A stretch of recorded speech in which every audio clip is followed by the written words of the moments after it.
Earlier this year, Minister of Food and Agriculture Dr. Owusu Efriakoto announced that his outfit is preparing a draft bill to be considered by Cabinet to get commercial banks to lend more to the agricultural sector. According to him, the low level of credit granted by commercial banks to players in the agric sector has become a major impediment to the transformation of the sector in the country, despite its significant contribution to national economic growth. Data from the Bank of Ghana's May 2022 Monetary Policy Report indicates that at 3.5%, the forestry, fishing and agricultural sectors are the second lowest recipients of credit as at April 2022, only faring better than the mining and quarrying sector, which received 1.8% of credit from banks in the country. The same report shows that the services sector received the biggest chunk of credit given out by banks at 33.4%, a significant jump from 29.4% in April last year. Commenting on the issue during a media forum, Managing Director of Fidelity Bank, Julian Opuni, said resorting to this drastic measure will not help grow the sector, as financing alone is not the answer to the problems within the country's agricultural sector.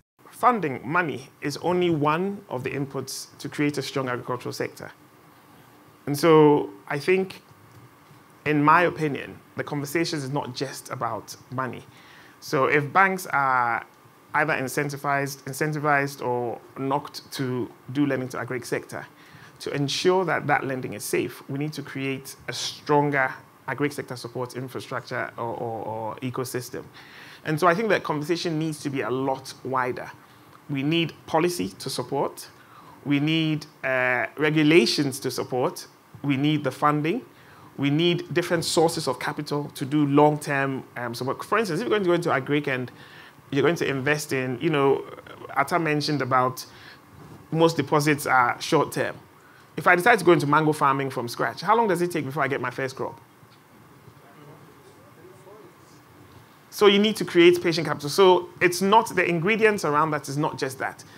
We have conversations that need to be had around commercial farming, because I have a strong belief that if Ghana can support policy around commercial farming as a start, which then is supported by some of these outgrower schemes and smallholder farms, we will have a better structure when it comes to supporting the agric sector. And I think those conversations are happening in the background. If I look at commercial farming, how easy is it for you to find 2,000 hectares all together and belonging to one family or chief?